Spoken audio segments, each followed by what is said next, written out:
Hey y'all, welcome to Big Texas Bossin, the show that spills the Texas tea on bossing up, tossing coins, and living your biggest and best life on your own terms. I'm your host, Lalanii Wilson Jones. It's time for Big Texas Bossin with Lalanii Wilson Jones. Spilling the tea on Bossin Up. I'm so excited to welcome the talented and beautiful LaBritney Franklin. Welcome to Big Texas Bossin. Thank you. Thank you for having me. We're so glad to have you. Now, you all may know LaBritney from Love and Hip Hop Hollywood, from watching one of her viral La Mix videos, singing her heart out, or the launch of her new La Nation clothing boutique. Now, we can catch Miss LaBritney each week as a lead cast member on All Black Network's Notorious Queens. Today we have her all to ourselves. LaBritney, are you ready to dive in? Come on, girl. Let's go swimming. I love it. I love it.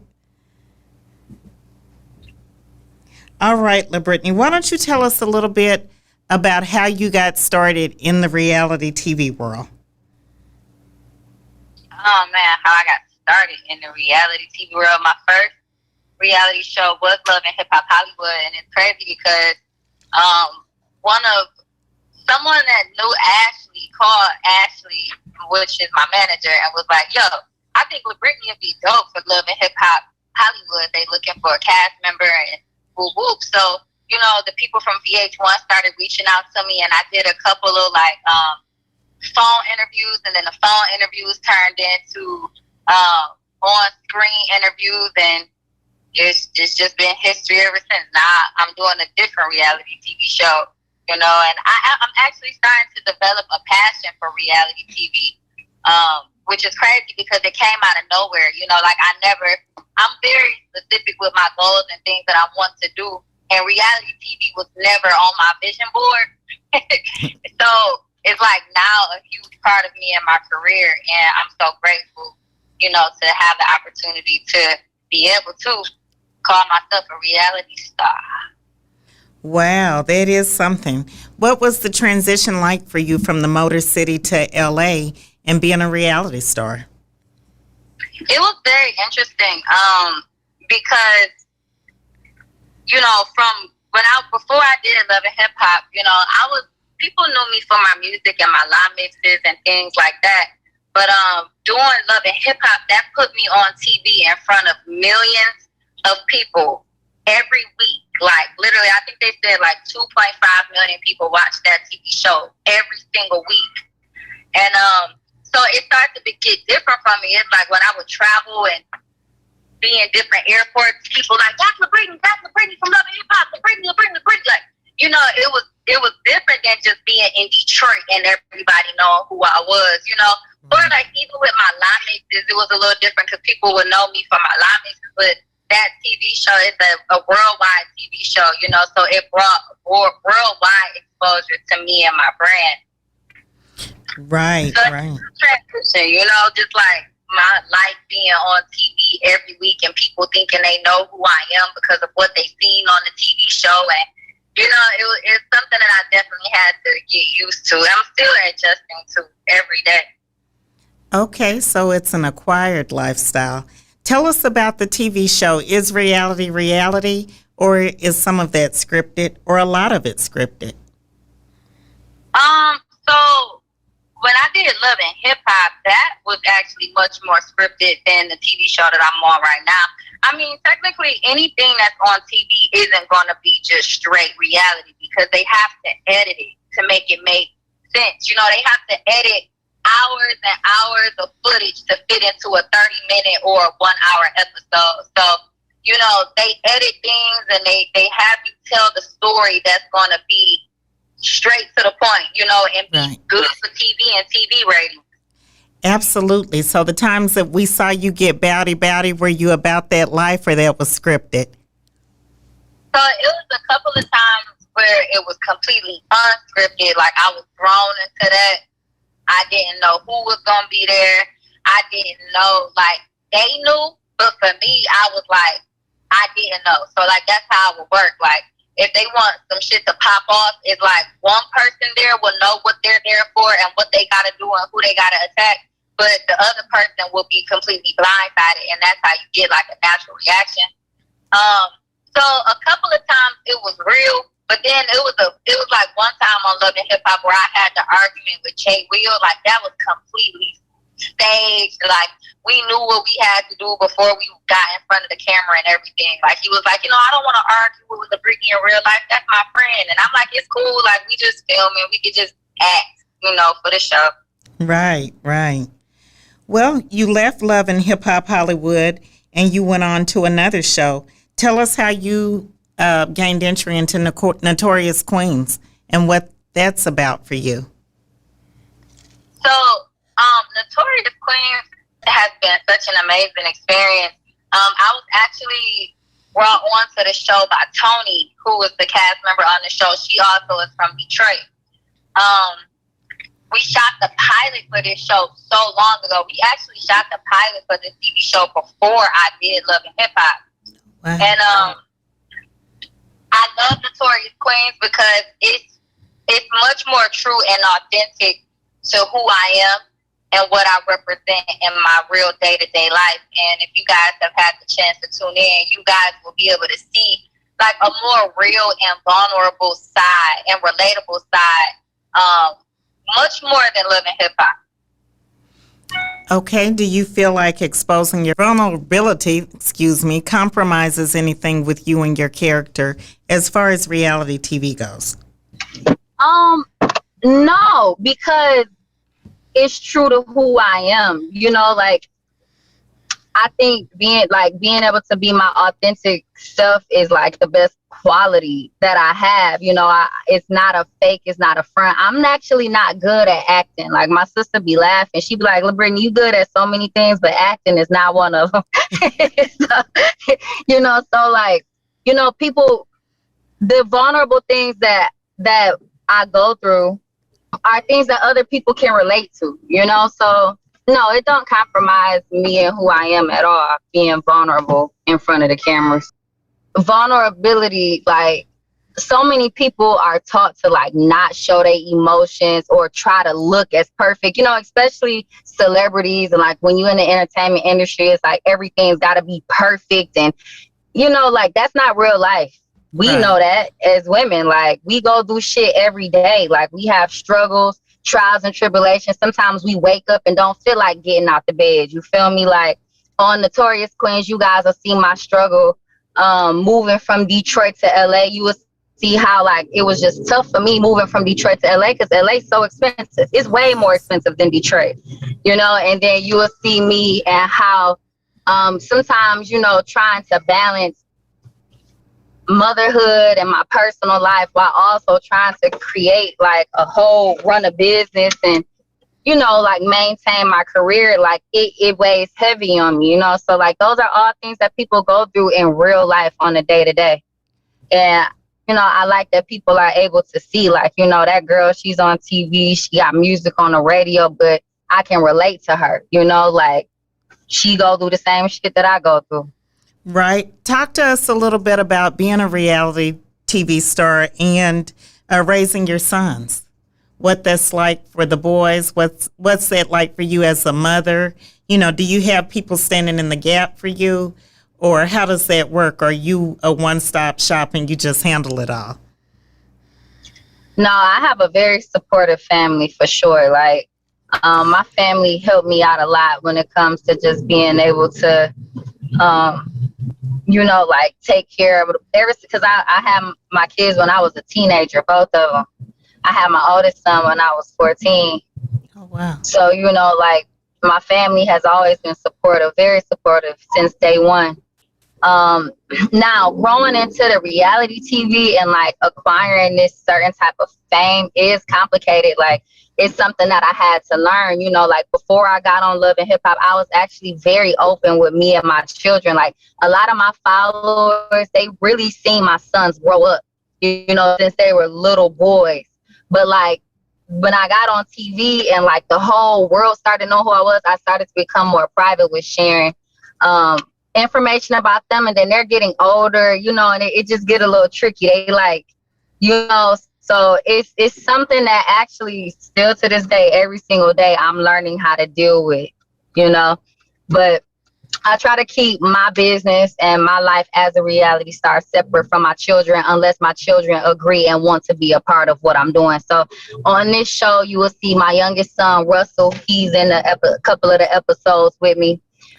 They were both on Love and Hip Hop with me, you know, so it's nothing that I force upon them. If it's natural and if they feel comfortable being a part, then I love when they are, and I make sure that it makes sense, you know? Right, right. That's awesome. And I know just from talking to you now that you love your La Mixes. Tell us how that whole concept came about for you and how you make it work so well. Actually, I was just sitting at home one day and I had found this app. It's a video collage app. And I'm like, yo, like, how can I use this app to be able to showcase all my talents as a singer, a dancer, a producer, all in this app? And I think the first one I did was Dark Horse by Katy Perry. It was like a 15-second video. And actually, I put it up on my Instagram and took it down because I was nervous. I'm like, I don't know, because it was so new and so innovative. Like, Right. I shocked myself. I'm like, yo, this shit is crazy. Like, you know how you do something so cool that you don't know if it's cool? Like, that's how I was with the first live mix. So I put it up and I took it down, but then I put it back up. And I woke up the next morning and it was viral with millions of views. And I'm like, hold on, I think I done figured something out. And so I became very consistent with doing my live mix videos. I would do one like twice a week. Them things take me a long time to do. They take me like sometimes 3 days to produce fully. Wow. They read so well because I'm a perfectionist. Like, I'm very particular about my craft, about the sound, about the look. I choreograph everything myself. I do my vocal arrangements. I do the music and the production using household items. You know, so it's not just like no 10-minute process. I do record everything right from my iPhone, but it's a very tedious process.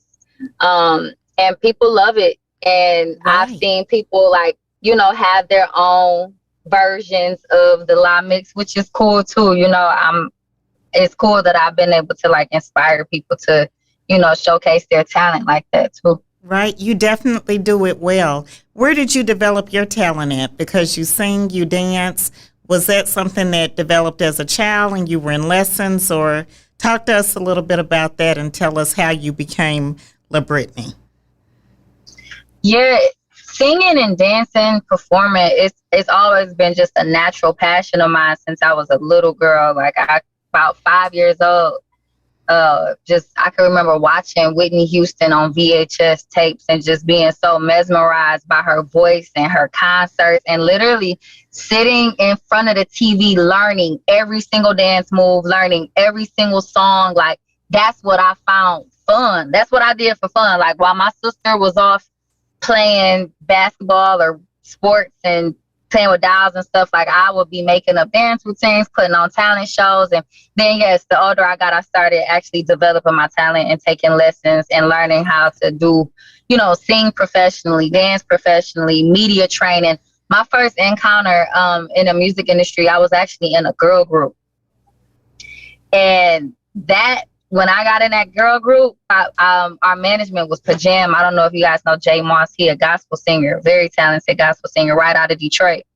But we were developed by them, and that was like real artist development. We had boot camp. We'd be in there singing, dancing, working out for like 12 hours a day, 7 days a week. So it turned into a real job at that point. And then we came out to California and we showcased and sung our music and things like that. And it just changed my life. I knew at that moment, like, this is what I'm supposed to be doing. And it's what I've been doing ever since. Like, I'm an independent artist. I'm not signed to a label. You know, Ashley she helps manage, you know, my artistry and my business with me. But me and her grew up together as best friends. Like, you know, so everybody around me, we really just getting it out the mud with each other. Like, you know, we don't have no $1 million back end. I pay for everything myself, you know. So in like the next couple of years, you know, excited to like take on other talent and be able to help them, you know, Right. develop them in their artistry the same way that I've learned to do it myself in my own business. Right. Well, it's been a minute since you dropped an album on us. Do you have any plans in the near future to drop an album on us so we can hear that beautiful voice? Yeah. In a full if y'all- compilation, or give us the tea on the music. Yes. I'm wrapping up my project right now. Literally got all the songs, everything is being mixed, and after the show Notorious Queens, I'll be dropping a single, Ducked Off. If you guys watch the show, you tune in and you'll be able to hear me and see me performing Ducked Off on the show, which is a really dope song. I can't wait for you guys to hear. The new sound of my music is like, it's more elevated than what my fans are used to hearing. It's R&B. Like, it's R&B production. Okay. It's more vulnerable lyrically. You know, because I've grown a lot as an artist and as a woman since the last time I dropped music. So it's only right that my music grew with me. Absolutely. I'm coming with a project right after this show. This show finished airing, which is in about a couple of weeks. I'll be dropping a date for the project, and I know you guys gonna love it. Yeah, we're excited. So, we're excited. I can't wait. And I know you Detroit natives stick together, so I will expect some features from some of Detroit's other premier people. It would only be natural, being you Detroit gals stick together. Yeah, that's true. Right. Well, tell us about LA and what you had to do to make sure you survived. Tell us about the La Nation shop. Yeah, so La Nation Shop is my clothing store. It's online. And actually, like, what inspired me to turn to just go full force with La Nation Shop is I would have, at my concerts, I have my own headlining show. It's called the LaBritney Show. And at my shows, I will always sell different designs, like different outfits, and that my fans could buy as merch. And they would buy up all my clothes so fast. I'm like, you know what? Let me go ahead and start just a full-blown store, because, you know, I didn't realize the influence that I have on people in fashion, you know. And plus, by me starting my own clothing line, I don't have to get paid pennies from Fashion Nova and Pretty Little Thing. I make my own money, you know, right. And I'm able to give other people opportunity and put money in other people's pockets as models and, you know, my people who help me out with my business. But yeah, La Nation Shop has been going very well. Like, I have a goal this year that I want to meet with it. So, you know, I got to go a little harder. But La Nation Shop consists of like sportswear, nice sweatsuits, comfortable apparel. And then also we have trendy pieces, you know, that you will wear out on a date or to the club. You know, it's kind of like Nike meets Fashion Nova. Okay. Well, you definitely big bossing with that. What's your favorite piece in La Nation, and what would we pair? I saw something. Now, I might not be the right size for it, but I saw a little two-piece, not quite jogger suit, but sporty. What would I pair with that? It was a two-piece with the sweatpants and like a tank top. Right. So it depends on where you're going. I like those outfits because by day you could put on a pair of sneakers, like some all white Air Force Ones, and be casual. And then nighttime you could take you a pair of heels and put you on some heels and be sporty, sexy, you know. So it's really all about your vibe and where you going that day. Right. Well, that sounds good. Well, you know, my producer, Trey Davenport, she swears by your talent. So please tell us. Yeah, I love Trey. Yes, what we need to do to keep up with your talent. Tune in to Notorious Queens. It's on All Black TV. You guys can download the app, and if you use promo code Queens, you will receive a free 30-day subscription. So you can download the app and binge watch Notorious Queens. I'm on the show. You guys will be able to see the new music that I'm working on. You guys will be able to see my transition from Detroit to Los Angeles.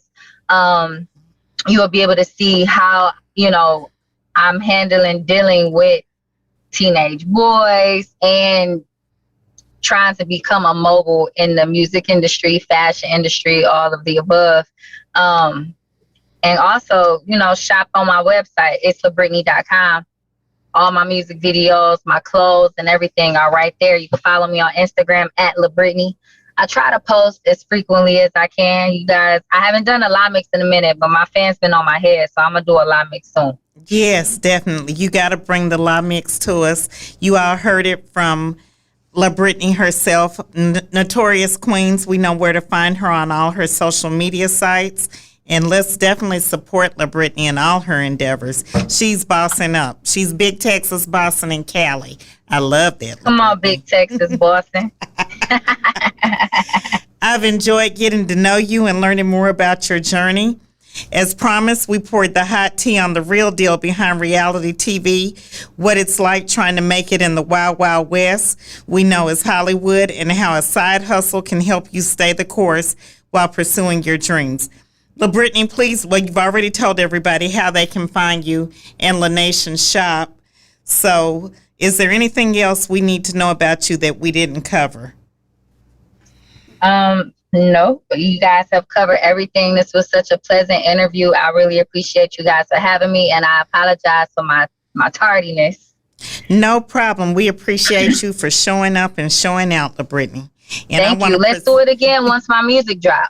We definitely will. We will. And I want you to know, I don't know if you can see us that well or not, but we do have a sugar box for you. Travion and I are co-authors of a book called Sugar Mama. So You've got Sugar Mama in the box. You've got the Sugar Mama mask.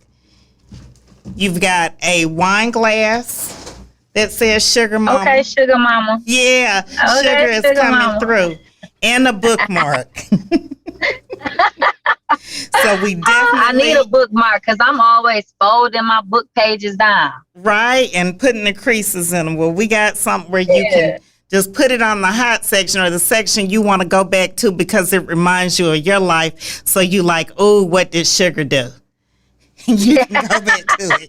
Yes. Woo. I hope y'all enjoyed this episode. Thank y'all so much. My very special guest, Fabiola Florinville, is a proud graduate of Florida A&M University, where she earned a BS in Business Administration. She also earned an MBA in Marketing from Clark Atlanta University. She is at the helm of Blueprint Creative Group, providing strategic communications, counsel to public sector and corporate clients, and is the president of prominent real estate development and investment company, Icon Heritage Partners. Her current project, a combined assisted living, memory care, and independent living facility estimated at about $13 million, is set to be the first of its kind in Detroit. She was named Miami Herald 40 Under 40, Miami Herald CEO Roundtable, and Top 50 Influencers in Florida. Today, she is joining us via Zoom from Miami, Florida, to break down how she got started in real estate investing at the age of 23, diversifying her real estate portfolio, and participating in collective investing. Welcome, Fabiola. Hey. Thank you. Hey. Thanks for having me. Thank you. Thank you. In this episode of Big Texas Bossin, we're going to talk about breaking into the real estate game, even if you don't have a lot of cash to invest. It's a fact. More money has been made in real estate than all industrial investments combined. Today, you're going to learn a few fundamentals of multiplying your money in real estate, how collective investing works, and the real deal on how to get in the game. Be sure to listen all the way through to grab all the bags. Andrew Carnegie's famous phrase, 90% of all millionaires become so through owning real estate, still holds true to this day. Even in the midst of a pandemic, and in part due to the pandemic, people are more focused than ever on bossing up and getting to the coins. For many, dabbling in real estate, whether as an agent, rehab and flipping, or investment, is more attractive than ever before. Most of us have no clue or model on how to get started. Fabiola, what can you share with us about getting activated in the real estate game as a side hustle or all-in career move? Well, so there are so many entry points. As you mentioned before, some people come in on the wholesaling side, which, you see a lot of. And so it tends to glorify what that could look like. And others come in, fixing and flipping. And then mainstay to me is the development side, where you buy and hold, because that's where, the residual income comes in. I think the biggest barrier for people coming into real estate is the perception that you need a lot of money. You have to be wealthy. You got to have but so much access. And so it's closed off to most of us. Some of that is partly true, but really the biggest fundamental shift for people to understand in terms of how to get started in real estate is to take inventory of what you have and what the people around you have. I started off coming straight out of grad school with no job, and what I did, I teamed up with somebody else. And so, what you don't have, somebody else has. If you don't have credit, you find someone who trusts you and you trust them. You put the business arrangement together and the terms and agreement on paper, and that person now, they lend their credit. If you have the cash and someone has the experience, that's where you come in. If you don't have the cash, but you have the experience or you have the hustle and the grits, then you find someone who has the cash. And that's exactly what I've done. And I think the biggest hurdle is that we get the idea that, I have to do it all on my own. I have to do it myself. It's not right unless I can do it myself. But the largest real estate transactions never happen with just one person. I mean, you look at from every superstar developer, every big name that you've seen, from Grant Cardone to anyone else who owns. I mean, the biggest buildings on Times Square have all been done through syndication. And that's essentially a group of investors coming together and them pulling their resources together to be able to buy the transaction. So real estate is a team sport. It's not a one-man game or one-woman game. Wow, that's a hot tip to know.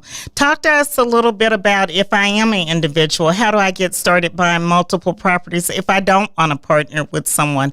Let's say I have a few extra coins that I want to spend and buy an additional property. What does that look like for somebody wanting to do that?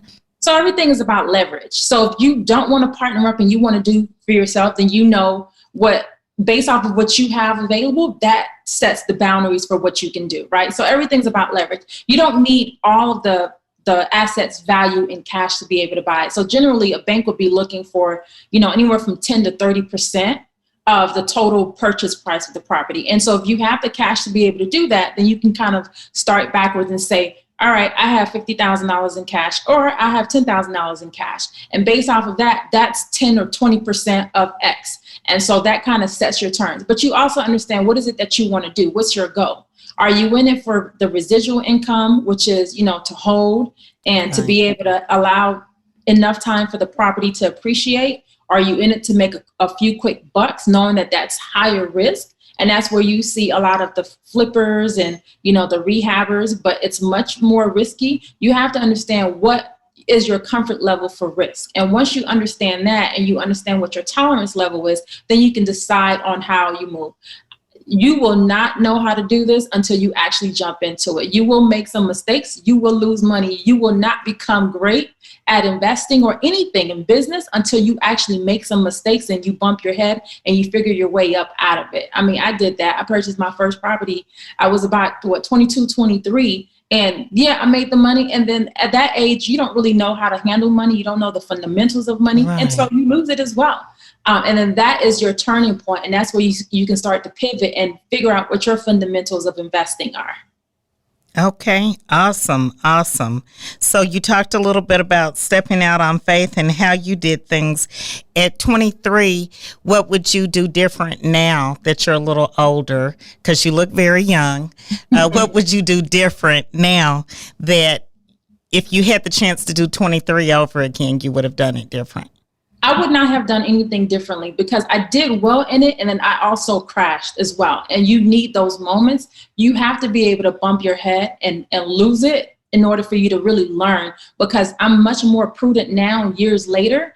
My tolerance level, my risk level is higher. I'll go into a deal that's probably 10 times bigger than my appetite, but because wisdom is a big teacher. Experience is a big teacher. So being more wise and understanding the fundamentals of money, that's probably the only thing I would do differently in terms of being able to manage the money. If you can imagine at 22, 23, getting paid and not really knowing how to multiply that or how to conserve that or how to even leverage that, I would say that's probably a mistake that any, 20-something-year-old would make. The only other thing that I would do differently, because it was a handshake deal with somebody I trusted and they trusted me, I would put it on paper. We never had any issues, but in 2021, knowing how, things can go sour very easily, like we're not doing handshake deals anymore. So anything that I do, I inject my attorney and a CPA very early on in the process. And I allow that to navigate because I trust the legal system in that regards. So I don't never have to worry about, what if a partnership goes bad? What if they do me wrong? I just trust the process. Right. Well, that sounds wonderful. Let's talk about what type of credit does it take? Let's talk about credit, assets, liabilities, and options for first-time home buyers. Let's say I never bought a property and I'm older. Do I buy? What do I need to buy? How do I need to position myself so that I'm in the best position possible? We undervalue credit. So many people are suffering from lack of credit or bad credit. I think if that's one thing that we could relearn and teach kids at a very young age, at how valuable and important credit is, you just don't understand how much more leverage. If you have great credit, you don't have to have all the money because you can leverage your credit. So that's something to always be, cautious about. And that's something that I will, if I could relearn certain things, I would relearn the importance and the value of having excellent credit and how to maximize your credit. So it's very important. If you don't have great credit now, I would say do whatever you can. Start working on that. I would say put all your resources into fixing your credit. You will go a long way just by having great credit. In terms of getting started, it's all, you have to know what your long-term goals are. I have a certain vision for my life and I know what that looks like long-term. And so even at that young age, when it's hard to see 40 or 50, I still knew what the future would look like for me. So I took certain steps with that in mind. So have a vision for what your future looks like, and then you can, work backwards. Like I believe in reverse engineering the system, right? So you know what your end goal is. And once you're clear about what that end goal is, then you can backtrack and do everything that it takes to get to that end goal. But without you knowing what this end goal is, you'll make a whole bunch of fumbles in between and not really be able to have a methodical approach for how you do it. But if you're a first timer, I know in Florida, there's a lot of first-time home buyer programs that provide you with down payment assistance. That's always great. I say understand money, understand leverage, understand credit, because once you start having assets, you can leverage that. I was reading an article of a colleague. She was able to purchase a bank building because she used, she started off her business because she used the equity in her home to be able to buy the business. Oh, wow. And so just being able to have an asset, a lot of people are like, why do I need to buy a house in the first place? But to have an asset that can appreciate gives you that equity that you can pull out. So imagine you buying a house today that's $250,000, and a year from now, let's say it's $300,000 or $400,000. Right. That's money that you can tap into and say, look, I'm gonna pull out $30,000 of this. I'm going to go ahead and put that into another investment vehicle. And once that investment vehicle starts making me money, I can pay that $30,000 or whatever that I pulled out of the main house back. But that's how you leverage it. And you can't do that if you don't have assets, and you can't do that if you don't have credit. And that's why those two things are very important. Right. These are awesome tips. Now, did you have any mentors, or did you just step out on faith from the HBCUs and just like, hey, I got this, I don't need any assistance? Or what made you walk the walk? Because I want to hear that part before we lead up into your impressive deals that you've got going.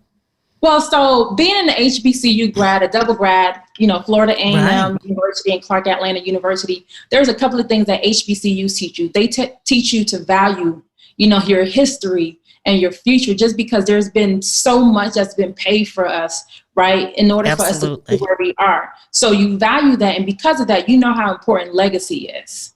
So, granted, you can learn that anywhere else, but it's critical at an HBCU when they teach you about legacy. And so everything that you do is with that in mind. So you learn that naturally out of an HBCU experience. So, having that as the underpinning of my foundation has been great, having my faith as the underpinning. And then I went to Clark Atlanta for grad school, where our motto was find a way or make one. So, I literally graduated from Clark. I decided I was not going to go the corporate route because I was always entrepreneur. Right. I always said that I was not going to be that employee. I was just not great at being an employee. So I had to find a way to make one. So I had to create my own job, which is when I started my marketing agency. And then at the same time, real estate was also, a calling for me as well. I didn't have the credit. I obviously didn't have a job. So what did I do? I leveraged people that I had around me. So somebody that I was dating had the money and his friend had the credit. The three of us, we put together your credit, my hustle, and your money. That's it. That sounds like a winning combination. It certainly worked for you. I love it. That's impressive. Tell me, as president of Icon Heritage Partners, you continue to expand the firm's portfolio of multifamily and commercial assets. I understand that you are currently developing a 138-unit affordable assisted living facility financed with low-income housing tax credits. Tell us about this venture, how you came up with the capital and take the leap from single family investing to multifamily. So I'll start with the last question first. Okay. So, after doing single family, you get to a point to where you realize that's a lot of work, but just a little fraction of success, right? So why not scale? The name of the game in everything is scaling. So I had a mentor and he put the bug in my ear, and all I need is a little bug, and then my faith is going to drive me, further than that. But he put the bug that, I think you should do a bigger deal. I'm like, okay, how big? It was like $10 million or better. I said, okay, I've never done that. So that's your goal. Give me a goal. He said, no, $10 million or better. And I think it's very attainable. And so the fact that somebody else, could speak that to me and say, look, it's doable, because technically it's much easier to raise money for a larger deal than it is to raise for a smaller deal. And that's what he implanted in me. And so from that moment on, I pivoted. I was like, look, the headaches that I've had to go through dealing with a single family, I'll take that same headache and put it into a much more larger deal that would be much more profitable. And that's how I made the leap. So I went into Detroit because, obviously being in Miami, doing investments here can be very competitive. Not just in Miami, but Florida, period. And even big markets like Atlanta. So you get to a point to where you're like, okay, I want to be able to compete, but at a larger scale, but there are certain barriers that make it a little more difficult. So I went to look for a market that was emerging, where the competition was not as stiff, and where, I can carve out a lane. And Detroit gave me that. And I didn't know anything about Detroit. I had never been there before, but I had one FAMU alum, and that was all it took. That's all it took. And I called him up. I said, hey, I think I'm ready to go into Detroit. And he made a call, was like, look, call this person. If you know him, you know everyone. He was a Black developer. And that's what I love about Detroit. Like, I turn around, left, right, up and down. It's Black developers everywhere. It's not enough, obviously, but as a Black city, you definitely see names on buildings that are Black. Okay. And as a Black city, were you scared about the liquidity of it, the ability for this to be, is this Detroit's first? I live in Dallas, and I can't believe that this would be Detroit's first community like that. So there's one other affordable assisted living facility. So when I'm developing assisted living is not an affordable product. It's typically a self-pay product. So the middle and upper, affluent people, because technically that's about $5,000 to $7,000 a month when you're talking about living in assisted living. So what happens is that you have people who can't afford that, and when they get sick or they can't live at home, they call it aging in place. So once you get to a certain level or a certain age, you can no longer live at home safely because your steps are not, handicap accessible, your showers, and, you probably need oversight. You can probably live independently, but not 100%. So let's say you have a fall, you don't have the money to go into assisted living. They may put you in a nursing home, which costs the state about 3 to 5 times more. So if you're in a community that doesn't have a lot of assisted living facilities, or where you can't afford it, you go into a nursing home, which is so much more expensive when you're not really the nursing home type person. You can live by yourself. You just need some assistance. So assisted living is the middle ground. So I've been able to create this model. There's one other facility like this in Atlanta that makes it, Detroit, where it's affordable using tax credits. And low income housing tax credits are federally allocated to every state. And if our people, if Black people, if minority developers were to get a hold of how tax credits work and how much equity and leverage that provides you for large developments, that could really change the game in terms of equity and inclusion in commercial development. Because you're literally saying that you're taking equity that's allocated from the state to do development projects in exchange for the project to be affordable for a certain time frame, at least 15 to 30 years. So that's equity, non-loan, that goes into your project, and you agree to keep it affordable.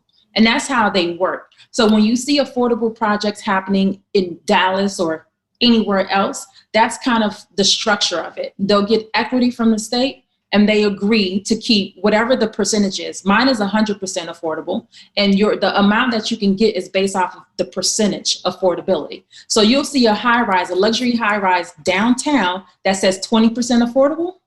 That's because you're getting that equity that is paying for 20% of the fraction of it, and they're keeping it affordable. And that can be significant in reducing your debt cost, meaning it decreases your loan costs. And because there's a gap in our ability as a people to access equity and tap into these larger deals, you have to be able to tap into some of these structural financing, right? It's our money, right? Government, it's for us, just like it's for them. Absolutely. It's available to us. We worked hard. We built the nation. We built the country. We built the White House. We built everything. We're just not maximizing everything that's available out there. Just like when you look at the PPP loans and SBAs, we're not the ones that's getting it because we have to put ourselves in position to be able to tap into those sources of funding. And same thing. This is not something that I knew already. I literally, for 3 weeks, glued myself to my laptop and read everything that I needed to read, researched everything that I needed to research online to structure the deal. I didn't know anything about senior housing assistant or assistant living. That's where it's important for you to understand where your strengths start and stop. So where my strengths stop, that's where I fill that in with other people. So I brought in an operator where that's all they do. They operate businesses once it's up and running. So I don't need to learn how to run the day-to-day of an assisted living facility. I have an operator who knows how to do that.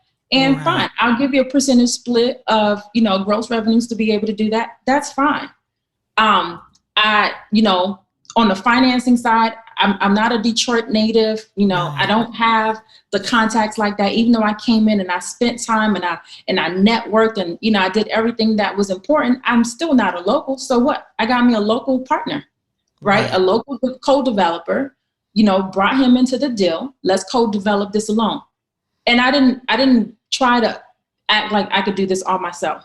So I got me a Detroit-based attorney to be able to structure and help me walk through the door. And sometimes you have to do that. When you can make your structure more sophisticated, that helps you in terms of deal flow. Right. And just as a consumer of those services, we recently had to put my father in a memory care, and it is expensive, just like you said. How are you going to bring affordable? How are you going to make that affordable?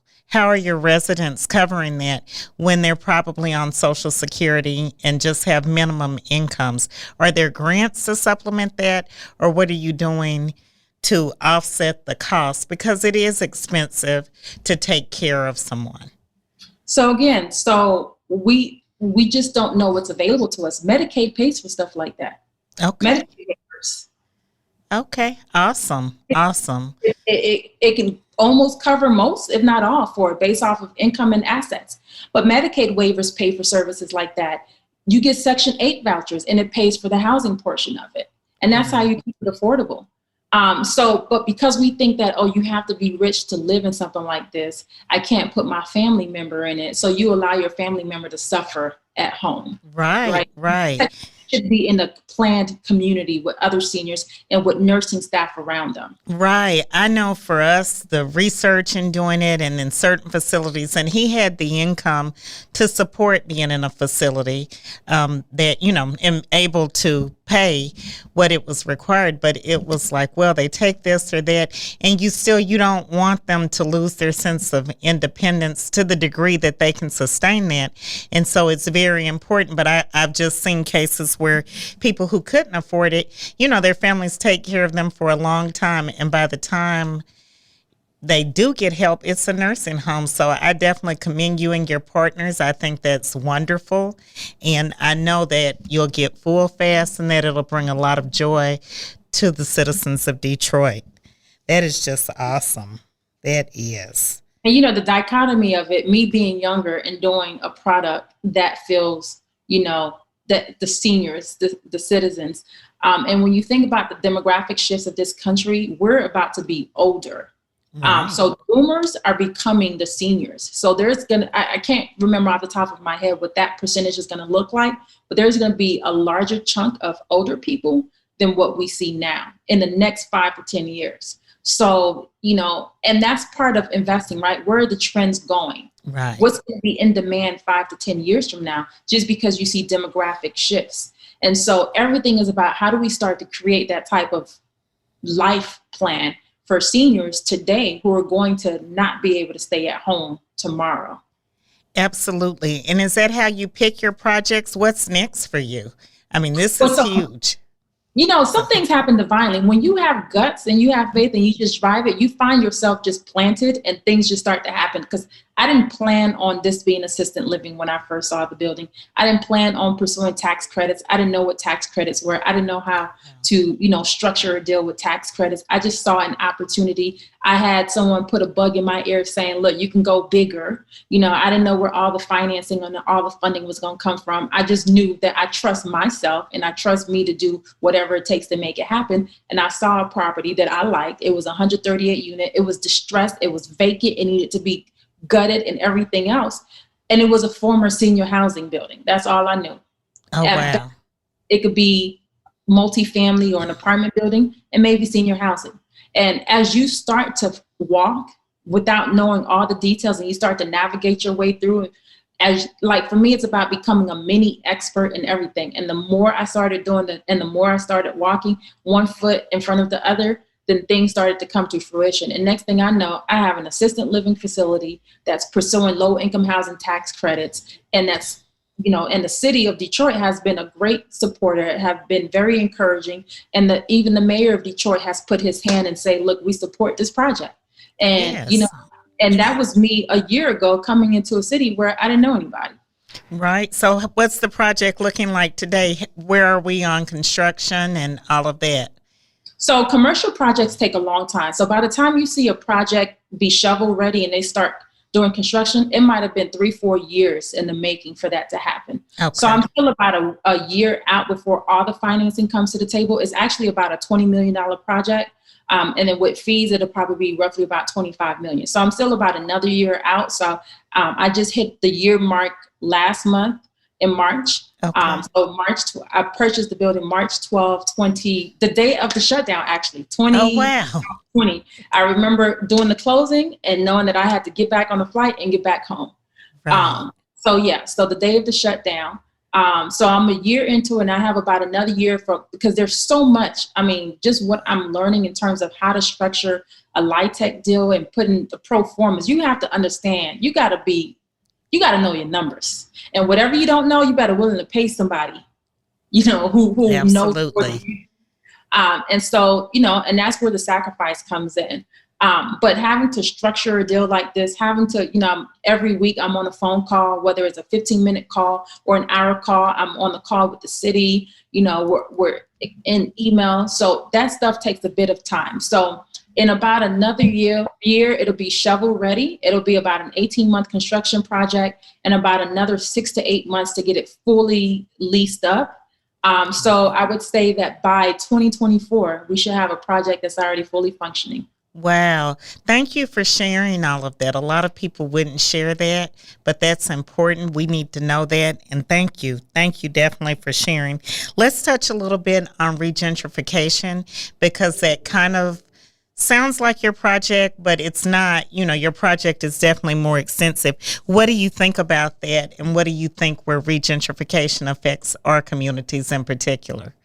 Well, this project is a bit of that because Detroit has been going through its own gentrification, matters with the downtown and the midtown being redeveloped. And for me, in terms of regentrification, we just have to own the assets. Like we're going to continue to lose if we don't own the assets. And a lot of times what happens is that, we move away and then we create too much distance between us and our communities. So you can do that. You can live wherever you want to live, but come back and invest. Don't sell the properties that, your grandmother and your grandfather owned. Keep that. Right. That was perfect. Right. I was going to ask. So what do we do with Big Mama's house? We've all moved away. Nobody is there. We're not interested in being in that area, but that's still Big Mama's house. You know what I mean? Maintain it, pay the taxes, put a tenant in it, and tap that equity to purchase other investments. Gotcha. Perfect. Don't sell it. Perfect. These were all great tips. Is there anything else that you want us to know, or can you tell us about expanding our portfolio, what the easiest way is, the most simple way, and then we can go to your level later? Mm-hmm. I mean, my level is not a level. My level is a faith level. And I just say, look, if I want it, I'm going to go for it. But this is the one thing that I can leave with people.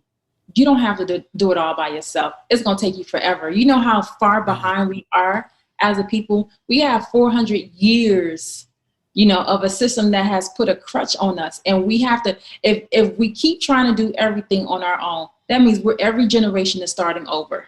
And that's why we keep going behind. You had your great-grandparents' generation that came out of slavery and they had to start over. And your grandparents, came out of sharecropper and they had to start over. And then your parents, came out of the civil rights movement and they had to start over and pass it on to you. Here we are today, the biggest opportunity. We have the greatest education, possible. And if you keep trying to do it yourself, guess what? We're going to have to start over when we pass the baton to the next generation, which is why I say don't sell what's already in the bloodline. Go back and buy and reinvest in what's in the community. And instead of trying to do it by yourself, collaborate. That's where, we celebrate Kwanzaa every December. How much of those principles are we actually walking away with? And one of the principles of Kwanzaa is cooperative economics. Why start over? Why not collaborate and team up what you don't have somebody else has?